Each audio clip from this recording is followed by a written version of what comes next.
Please preview for me.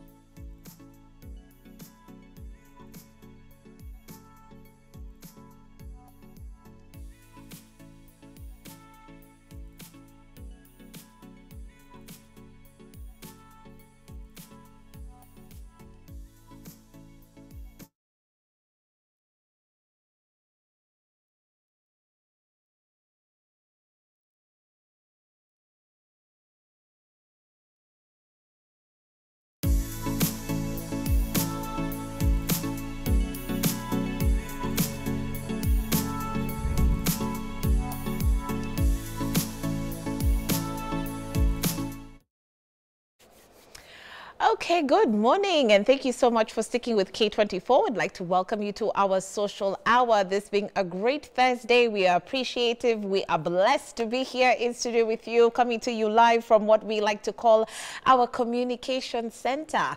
Shiko Kaitani here with you at K24 TV. Kamakawa Kamake is how you can send us your feedback, your questions, your comments, and we do have our brand new WhatsApp number scrolling at the bottom of your screen should you wish to contribute to our discussion today.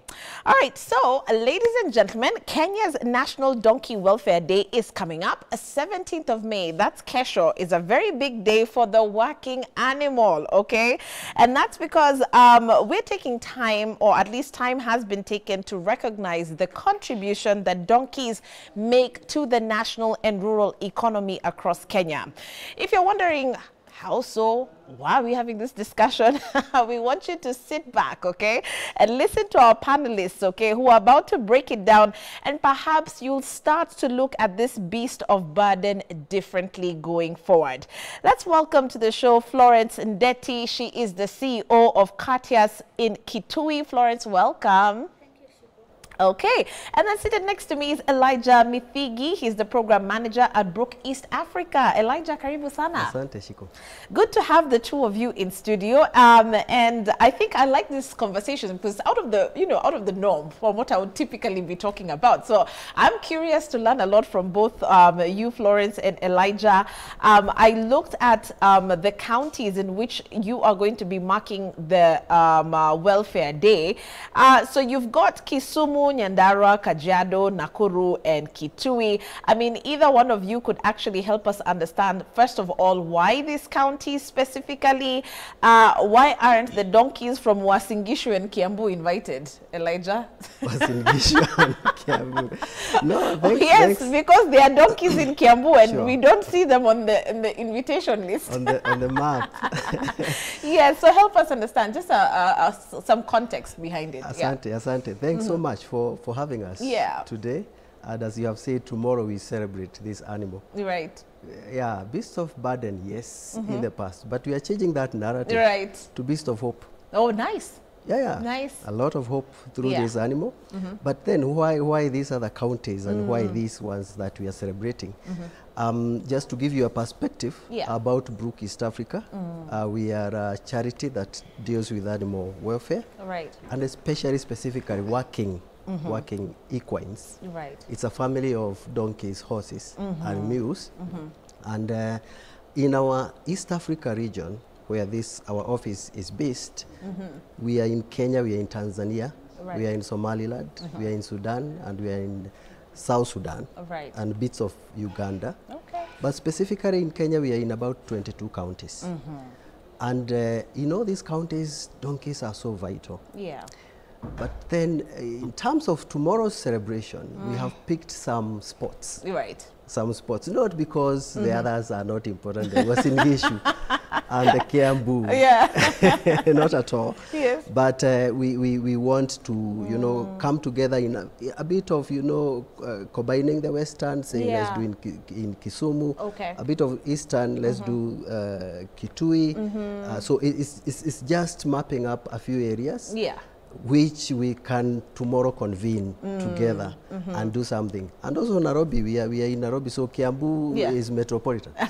Isn't it? Okay. Of So Nairobi. yes. That's good. That's good. And thanks for that, because I'm sure you'll be telling us what's coming up and what to expect tomorrow, right? Sure. But there's some interesting facts that we're also going to be sharing with you, and we've got a clip as well that we would like to play back. In fact, I'll ask Brenda, my director, to just roll those images, you know, as we move along. But Florence, there's a lot of misconceptions around donkeys, and I want you to kind of break that down for us. What do you typically hear about this beast of hope? Thank As you, Elijah Shiko. puts it. Yeah. The beast of hope, as we rebranded from beast of burden, we are trying to demystify those misconceptions. That one of it is that donkeys are so hardy that they can carry a lot of weight. Donkeys are just like any other animal, and they, most of the times we think we can load it as much as we can until we see it cannot do it. But ideally, if depending on the kind of load that you want to do, if it's a cart, it can only do 25% of its weight. If it is like the pack, the 4 jerrycans of 20 liter, they should be at least 20%. Because donkeys are just like any other working animal. And that has been like, it can carry a lot of weight. Another misconception is that donkeys don't get like sick like many other animals. And most of the times there's no attention for looking at how it is behaving to know whether it is unwell. If it is unwell, inviting a vet doctor to attend to it. Sometimes it is ignored and they say it will sort itself out. So this is a misconception in that it needs to be attended to, just like any other livestock that we have in our households. Again, looking at the donkey, a number of times it is termed as other livestock, because people imagine if it is among the herds of animals, it does a bit of protection, that these other animals that might come close, they need to be taken away. It is just sensitive, and the donkey is very passionate about the environment where it is. Most of the times owners would, if you have been away for some time and you appear, the donkey will just be attentive, unlike another household animal. It will just pay an attention to know my caretaker is around. So that is assumed that it's a misconception that donkeys are just other animals, but it is a very valuable animal that we are promoting, and that is why we've rebranded to a beast of of hope. And just trying to get a little bit as well from your perspective, why you have decided to get into advocacy for the donkey. Why this animal? I mean, there are so many other you know, animals you could have picked off the chart to decide, okay, this is the welfare we need to start, you know, promoting. But for you personally, why the donkey? For me, why the donkey is the fact that the donkey does unique work. I'm born in the lower parts of Makueni, which is semi-arid. I'm married there, I'm working there. Since I was born, I've been having a donkey with me, even now. Even now. And measuring the amount of work that is done by the donkey, and the knowledge that we had then, and where I am, I stand to champion for the donkey. Because one, we were not very attentive on welfare issues. You fetch water, you leave it to fend itself, you look for pasture. You do a lot, it does a lot of work, it has a lot of wounds, nobody takes care of that. Sometimes it is sick, nobody bothers. So based on those issues, and you measure that against the work that it does, I felt that it is important that we engage into this so that we can sensitize our people. And if the donkey is healthy, it gives you better work. If it is in work and unwell, at one point the workload is loaded to mothers and children. Now that is where I lie.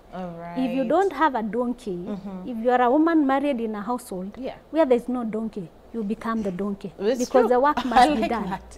The work must be done. And especially in our region, it is water.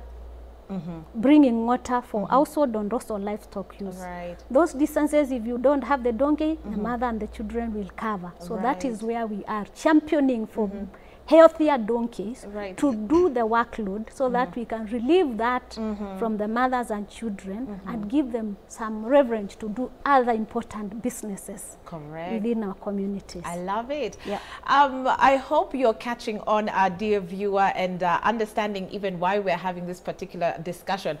Everybody, by the way, has someone who calls Shago. You might be, you know, watching this show, getting ready to live with your Vitz or your V8 and wondering, okay, where does a donkey come in my life? But like Florence is saying, when we start by taking care of these animals, it actually releases that burden off the family. We do understand the role of the mother within the household, and obviously you have a better working system within the household.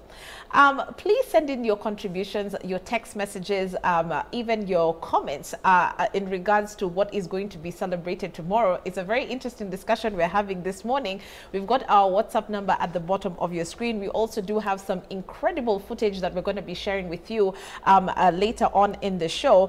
But here's something interesting. There are young donkey owners in Nairobi. Elijah, is this like a club?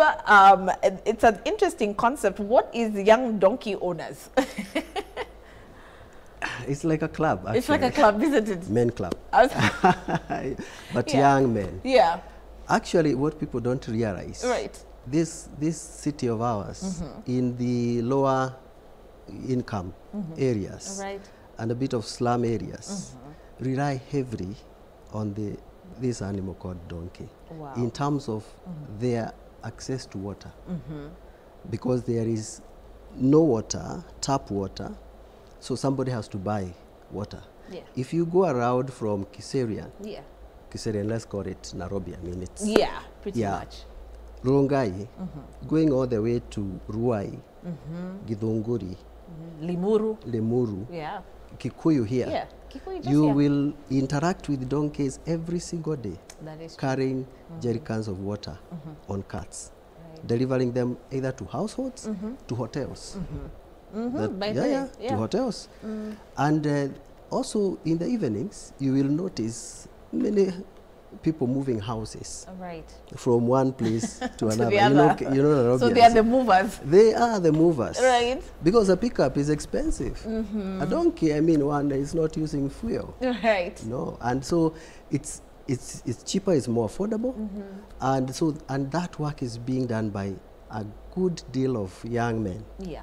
As a form of employment. Okay. Actually. So I would say this donkey in Nairobi is a hustler friend of young men. Right, so they're investing now in the donkey. Exactly. So you own the donkey, you can start your biashara, the same way you see Ndudhis. Yes. Oh, wow. And I think it does better than Ndudhi, because I equity well. Yeah, that's true. Yeah. And either you own one, or there are quite a number of people who own many donkeys, so they lent out to young people to do the work and then return the donkey later in the evening. Okay. So we have decided to really look out to these young men, work together with them, not just for the welfare of the animal, but they are also their own welfare. That's very interesting. Yes. Yeah, who would have thought that that can be, it's a sector on its own. It is. So once they start now, you're starting to see a more organized group of individuals doing things as a unit. Yes, and getting out of other many social vices. We have examples, I think we will talk about it, of many of these young men who have been in drugs, deep in drugs, and they are coming out of drugs courtesy of the donkey.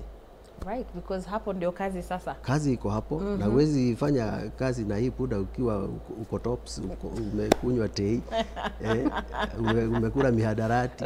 So we are dealing with those two things. I mean the welfare and also their social welfare.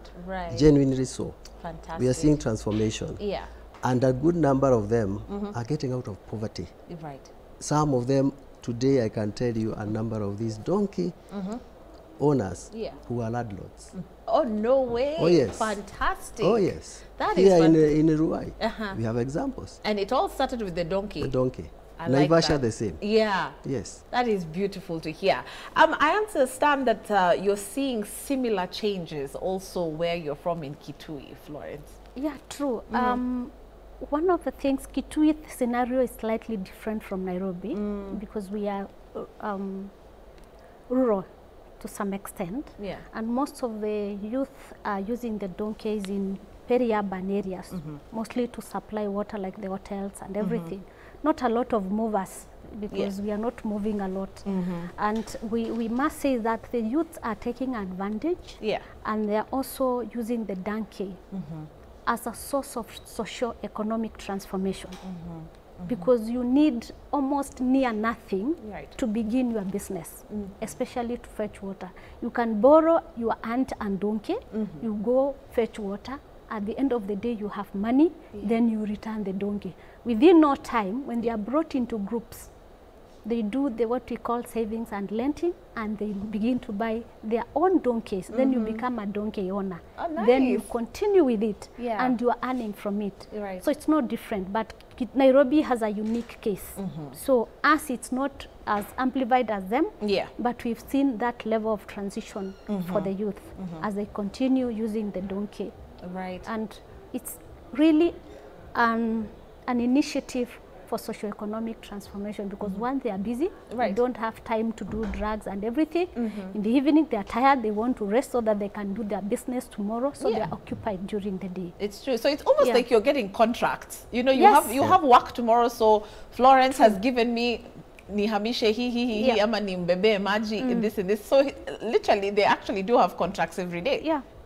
I like it. Sure, and they will tell you on a good day, mtu atala na dhao zake bili.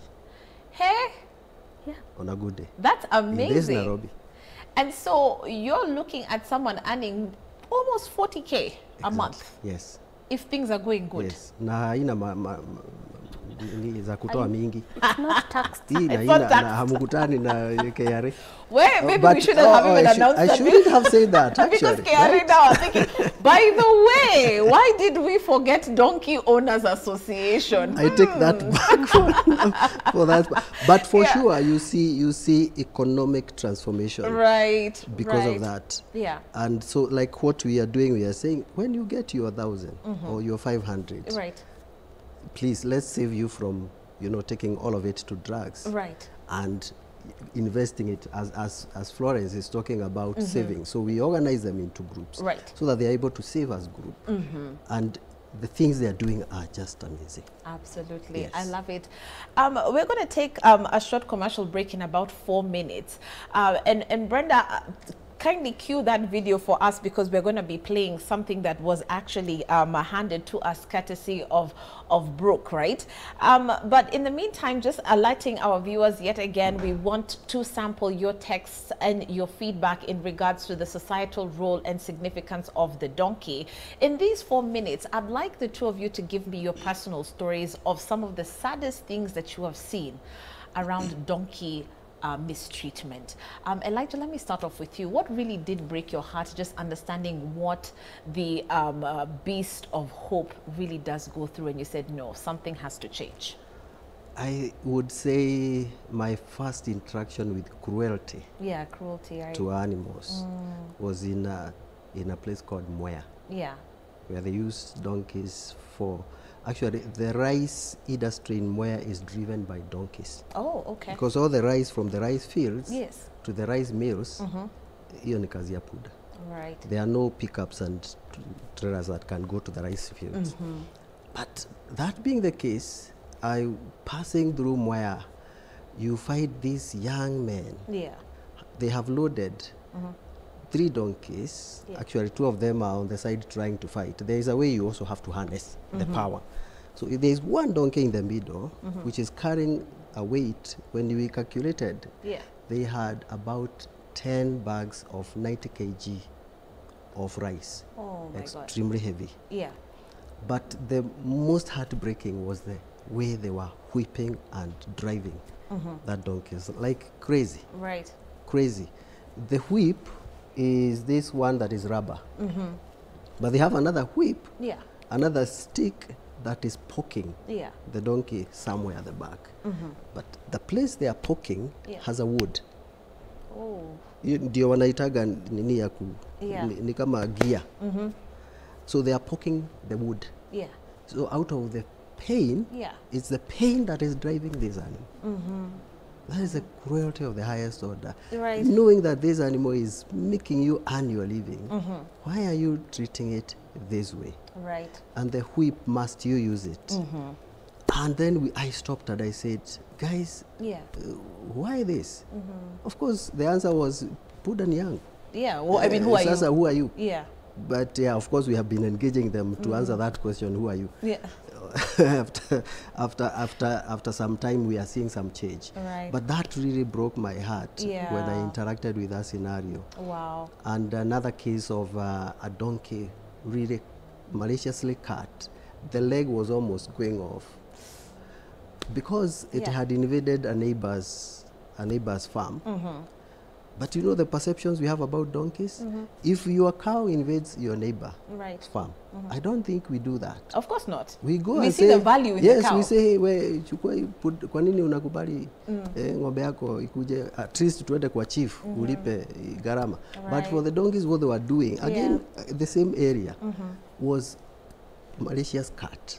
Serious deep cut. That donkey has to be put down, actually. That is so because it can't survive. Yeah. And of course, the final one, if you may allow, is when I saw us allowing the donkeys to be slaughtered very mercilessly in the bush. It's a scenario, a case we are dealing with even now, which probably we'll mention about. Yeah. But it is also very heartbreaking to see carcasses of donkeys in the bush being slaughtered in a very inhumane manner. Right. Yes. Right. Florence, I'll allow you to give your perspective after the commercial break, right? But I think you've really put things into perspective, Elijah, just how cruel we can be as human beings towards animals, and the way that we just simply don't value the donkey. You will place value on the cow, on the goat, on the sheep, but when it comes to this particular animal and seeing the kind of work that it does, the critical role that it plays, especially in a rural setting, then you start to understand, by the way, why these conversations need to be had.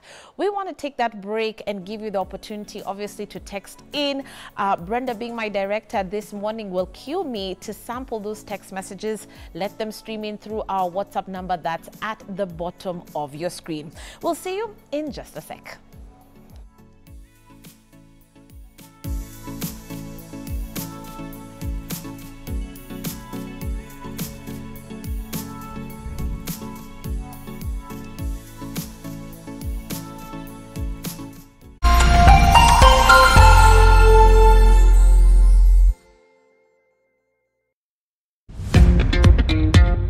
Are you ready to make a difference?